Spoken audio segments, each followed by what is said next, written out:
I had a lot of people ask me for the recipe that I used for the short ribs, so this is going to be a more in-depth look at actually how to make this short rib.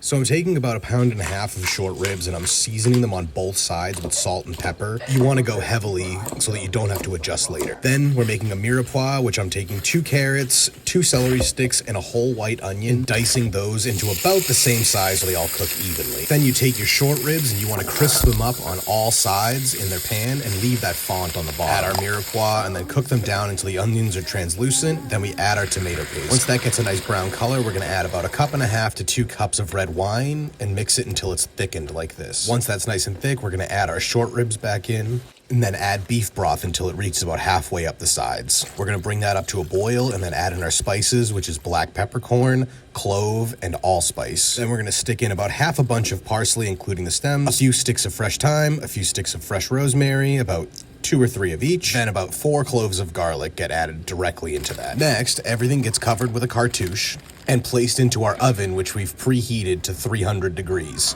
We're then going to cook that for 2.5 hours, and it should end up looking like this. Then we're going to strain out the braising liquid into another pan and reduce it down until it's about half of what it originally was. 2 tablespoons of white wine get added into that and mixed, and then we're going to turn the heat off and add about 3 pieces of cold butter and mix it in so it makes a nice, thick, cohesive sauce. I place a little bit of the carrots on top of my polenta along with my beef short ribs, which I've separated from the bone, and the sauce just gets poured right over the top of that.